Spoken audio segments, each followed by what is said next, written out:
सुबह हमेशा बहुत शांत होती थी। सूरज की पहली किरण जब खेतों पड़ती तो उसकी बूंदें मोतियों की तरह चमकने लगती। ठंडी हवा मिट्टी की खुशबू अपने साथ उड़ाती हुई गलियों से गुजरती और दूर मंदिर की घंटियों की आवाज पूरे वातावरण को पवित्र बना देती। उसी गांव के आखिरी छोर पर मिट्टी की दीवारों और खपरेल की छत वाला एक छोटा सा घर था। घर छोटा जरूर था, लेकिन उसमें प्यार, अपनापन और सुकून भरा था। यही घर था राधिका और रमेश का। रोज की मेहनत भरी सुबह मुर्गे की बांग के साथ ही राधिका की आंख खुल जाती। वह धीरे से उठती ताकि रमेश की नींद ना टूटे। कुएं से पानी लाती, आंगन में झाड़ू लगाती, फिर चूल्हे में लकड़ियां डालकर आग जलाती। कुछ ही देर में रसोई से रोटियों की खुशबू आने लगती। तभी रमेश भी उठ जाता। वह बाहर आकर आसमान की ओर देखता और हाथ जोड़कर कहता, हे भगवान, आज का दिन अच्छा करना। राधिका टिफिन बांधते हुए बोली, इतनी सुबह निकल जाते हो, थोड़ा आराम भी कर लिया करो। रमेश मुस्कुराया, फिर प्यार से बोला, अभी आराम का समय नहीं है राधिका, अभी मेहनत करने के दिन हैं। आज पसीना बहाएंगे, तभी हमारा घर खुशियों से भरेगा। भगवान ने चाहा तो आगे हमारा परिवार बड़ा होगा। मैं चाहता हूं कि उन्हें कभी किसी चीज की कमी न हो। राधिका चुपचाप उसे देखती रही। उसे अपने पति की मेहनत पर गर्व था। रमेश हल कंधे पर रखकर खेतों की ओर चल पड़ा। राधिका देर तक उसे जाते हुए देखती रही। गौरी का घर में आना कुछ महीनों बाद रमेश हाथ से एक छोटी सी बच्चिया लेकर आया। सफेद रंग, बड़ी बड़ी मासूम आंखें। राधिका खुशी से बोली, अरे कितनी प्यारी है। उसने प्यार से उसका नाम रखा, गौरी। धीरे धीरे गौरी घर का हिस्सा बन गई। राधिका उससे बातें करती, उसे नहलाती, हरा चारा खिलाती। गौरी भी जैसे उसकी हर बात समझती थी। खुशियों की दस्तक समय बीतता गया। एक दिन भगवान ने सच में उनकी सुन ली। राधिका माँ बनने वाली थी। पूरा घर उम्मीदों से भर गया। रमेश पहले से ज्यादा मेहनत करने लगा। अब हमें अपने आने वाले बच्चों के लिए और कमाना होगा। कुछ महीनों बाद घर में किलकारियां गूंज उठी। राधिका ने जुड़वा बच्चों को जन्म दिया, एक बेटा मोहन, एक बेटी सोहनिया। रमेश की आंखों से खुशी के आंसू बह निकले। उसने दोनों बच्चों को सीने से लगाया। अब मेरी दुनिया पूरी हो गई। गौरी और बच्चों का रिश्ता। गौरी भी बच्चों के पास आकर खड़ी रहती। अगर बच्चा रोता, वह धीरे से रंभाती। अगर वे खेलते, वह चुपचाप उन्हें देखती। गांव वाले कहते, ये गाय तो जैसे इनकी रखवाली करती है। राधिका हंसती, ये मेरी तीसरी बेटी है। पहला संकेत। एक रात अचानक गौरी जोर जोर से आवाज करने लगी, रस्सी खींचने लगी। राधिका उठकर बाहर आई। तभी देखा, रसोई में दिया गिरकर आग फैल रही थी। अगर गौरी आवाज ना करती तो घर जल जाता। उस दिन राधिका ने गौरी को गले लगाकर कहा, तू सिर्फ जानवर नहीं, भगवान का आशीर्वाद है। आने वाला तूफानी का मूड।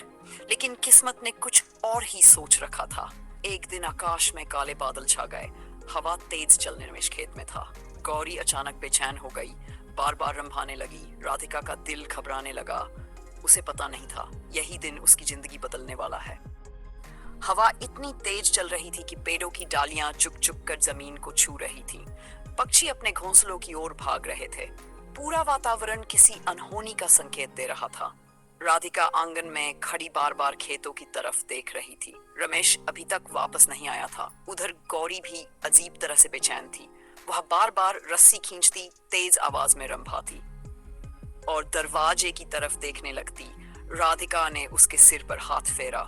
क्या हुआ गौरी, क्यों परेशान है? मेरी आंखों में जैसे डर था। भयानक तूफान। कुछ ही देर में तेज बारिश शुरू हो गई। बिजली कड़कने लगी। गांव के लोग अपने अपने घरों में दुबक गए।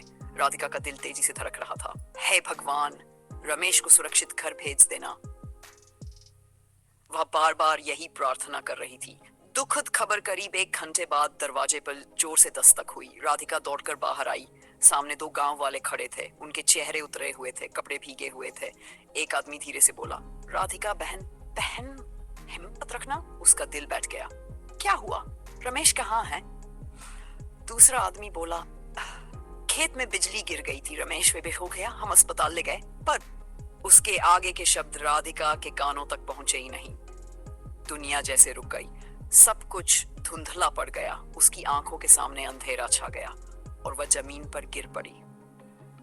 टूटा हुआ घर। अगले दिन पूरा गांव रमेश की अंतिम यात्रा में शामिल हुआ।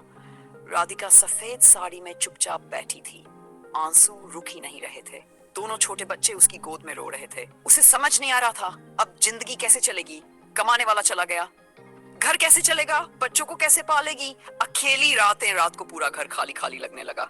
जहां पहले रमेश की हंसी गूंजती थी, अब सन्नाटा था। राधिका दीवार से टेक लगाकर बैठी रहती, आंखों से आंसू बहते रहते। वह बुदबुदाती, भगवान मुझे क्यों छोड़ दिया। तभी गौरी धीरे से उसके पास आकर खड़ी हो जाती, अपना सिर उसकी गोद में रख देती, जैसे कह ही रही हो, मैं हूं ना।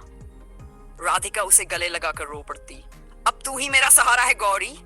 गौरी का चमत्कार। एक सुबह जब राधिका उठी तो देखा गौरी ने पहले से 2 गुना दूध दिया था। वह हैरान रह गई, इतना दूध, क्यों ना इसे बेच दूं। वह पहली बार गांव में दूध बेचने गई। लोग बोले, राधिका दूध बहुत गाढ़ा और स्वादिष्ट है। सारा दूध तुरंत बिक गया, उसे अच्छे पैसे मिले। उस दिन महीनों बाद उसके चेहरे पर हल्की मुस्कान आई। एक नया विचार रात को उसने सोचा, अगर रोज इतना दूध मिले तो मैं घर चला सकती हूँ। अगले दिन उसने और मेहनत से गौरी की सेवा की। समय पर चारा, साफ पानी, तेल मालिश। गौरी भी जैसे समझ रही थी, हर दिन दूध बढ़ता जा रहा था। संघर्ष की शुरुआत। अब राधिका रोज सुबह 4 बजे उठती, दूध दुहती, मटके भरती, गांव गांव जाकर बेचती, बच्चों को गोद में लेकर काम करती। लोग कहते, देखो अकेली औरत होकर भी कितनी हिम्मत है। कुछ लोग ताने भी मारते, औरत होकर बिजनेस करेगी। लेकिन राधिका चुप रहती। उसे सिर्फ अपने बच्चों का भविष्य दिखता था। अब बच्चों की जिम्मेदारी। मोहन और सोहनिया अब थोड़ा बड़े हो रहे थे। वे माँ का दर्द समझने लगे थे। मोहन पानी भरने में मदद करता, सोहनिया बर्तन धो देती। राधिका उन्हें देख भावुक हो जाती, मेरे बच्चे मेरे सहारे बन रहे हैं। रहस्यमयी घटना। एक रात फिर गौरी जोर से रंभाने लगी। राधिका बाहर आई, तभी उसने देखा गाय का बछड़ा होने वाला है। कुछ देर बाद एक प्यारा सा बछड़ा पैदा हुआ, सफेद, बिल्कुल गौरी जैसा। राधिका की खुशी का ठिकाना नहीं रहा। अब उसके पास 2 गायें हो गई, दूध भी 2 गुना हो गया। किस्मत का नया मोड़। धीरे धीरे गांव के लोग खुद उसके घर आने लगे। राधिका, हमें रोज दूध दे दिया करो, हमें दही भी चाहिए, मक्खन भी बनाती हो क्या। अब छोटा सा काम बिजनेस में बदलने लगा था। राधिका ने सोचा, क्यों ना इसे बड़ा करूं। वह आसमान की ओर देखकर बोली, रमेश देख रहे हो ना, मैं हार नहीं मानूंगी, तुम्हारे बच्चों को बड़ा आदमी बनाकर दिखाऊंगी। पास खड़ी गौरी ने जैसे हामी में सिर हिलाया। साथ अब राधिका की जिंदगी पूरी तरह बदल चुकी थी। पहले वह सिर्फ एक गृहिणी थी, अब वह एक माँ भी थी, एक पिता भी और एक जिम्मेदार कमाने वाली भी। हर दिन उसके लिए नई परीक्षा लेकर आता था, लेकिन उसने ठान लिया था, हार नहीं मानूंगी, चाहे कुछ भी हो जाए। मेहनत भरी दिनचर्या। राधिका रोज तड़के 4 बजे उठ जाती। सबसे पहले गौरी और उसके बछड़े को चारा देती, फिर दूध दुहती, मटकों में भरती, कुछ दूध उबालती, कुछ से दही जमाती, कुछ से मक्खन निकालती। धीरे धीरे उसका छोटा सा आंगन डेयरी जैसा दिखने लगा। गांव वाले कहते, राधिका का दूध सबसे शुद्ध है, उसके घर का घी तो दवा जैसा है। उसकी मेहनत रंग ला रही थी। पैसों की तंगी, लेकिन सब कुछ आसान नहीं था। कभी गाय बीमार पड़ जाती, कभी चारा महंगा हो जाता, कभी दूध कम निकलता, कभी ग्राहक पैसे देर से देते। कई रातें ऐसी भी आईं जब घर में सिर्फ सूखी रोटी ही थी। राधिका बच्चों से कहती, आज साधारण खाना है, कल अच्छा बनाएंगे, लेकिन खुद बिना खाए सो जाती। बच्चों का साथ। मोहन और सोहनिया अब स्कूल जाने लगे थे, दोनों समझदार, कभी जिद नहीं करते। मोहन बोला, माँ मैं बड़ा होकर मास्टर बनूंगा, आपको काम नहीं करने दूंगा। सोहनिया बोली, मैं डॉक्टर बनूंगी, आपका इलाज करूंगी। राधिका की आंखें भर आईं। उसे लगा यही उसकी असली कमाई है। गौरी का अजीब व्यवहार। एक दिन फिर गौरी अजीब तरह से रंभाने लगी, जैसे पहले कई बार खतरे का संकेत देती थी।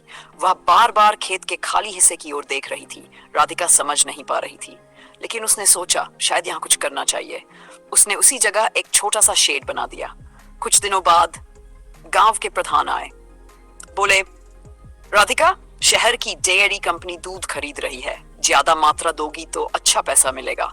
राधिका ने सोचा, अगर और गायें हो तो मैं ज्यादा दूध दे सकती हूँ। बड़ा फैसला। उसने अपनी सारी बचत निकाली, थोड़ा कर्ज लिया और 2 और गायें खरीद ली।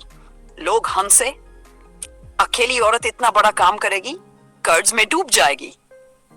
लेकिन राधिका डरी नहीं। बिजनेस की उड़ान। अब उसके पास 4 गायें थी। दूध की मात्रा बढ़ गई। हर सुबह ठेला भरकर दूध शहर भेजा जाता। धीरे धीरे उसका नाम मशहूर होने लगा, राधिका डेयरी। दुकानदार खुद घर आकर ऑर्डर देने लगे।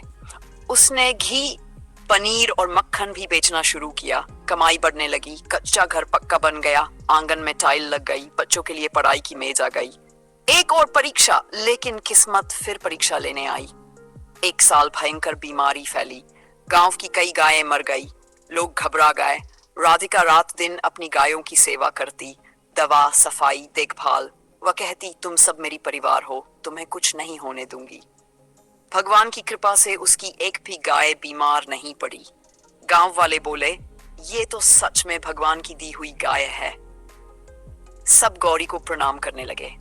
बच्चों की सफलता समय पंख लगाकर उड़ गया। मोहन बड़ा होकर सच में अध्यापक बन गया। सोहनिया डॉक्टर बन गई। पूरा गांव गर्व करने लगा। देखो, एक विधवा औरत ने बच्चों को कहां से कहां पहुंचा दिया। भावुक पल। एक दिन स्कूल में मोहन को सम्मान मिला। उसने मंच से कहा, अगर मेरी माँ ना होती तो मैं कुछ भी नहीं होता। मेरी माँ ही मेरी असली हीरो है। सोहनिया ने भी अस्पताल के उद्घाटन में कहा, मैंने माँ को दिन रात मेहनत करते देखा है, उन्हीं से सीखा है कि हार नहीं माननी चाहिए। राधिका भीड़ में खड़ी रो रही थी। उसे रमेश याद है। उसने आसमान की ओर देखा। देखो रमेश, तुम्हारे बच्चे बड़े आदमी बन गए। हवा का एक झोंका आया, जैसे किसी ने आशीर्वाद दिया हो। आखिरी दृश्य, शाम का समय था। राधिका आंगन में बैठी थी, सफेद बाल, चेहरे पर सुकून। गौरी अब बूढ़ी हो चुकी थी। धीरे धीरे चलती हुई उसके पास आई। राधिका ने उसे गले लगाया। तूने मेरा साथ ना दिया होता तो मैं टूट जाती। गौरी ने प्यार से उसका हाथ चाटा। कुछ देर बाद वह चुपचाप लेट गई और हमेशा के लिए आंखें बंद कर ली। राधिका की आंखों से आंसू बह निकले, लेकिन इस बार दुख के नहीं, कृतज्ञता के आंसू थे। कहानी का संदेश उस रात राधिका ने बच्चों से कहा, जिंदगी में मुश्किलें आएंगी, लेकिन हिम्मत मत हारना। भगवान हमेशा किसी ना किसी रूप में मदद भेजता है। मेरे लिए वो गौरी थी। आंगन में चांदनी फैली थी, घर में हंसी थी, सुकून था। संघर्ष खत्म हो चुका था और राधिका की कहानी बन चुकी थी। एक साधारण औरत से असाधारण माँ बनने की कहानी।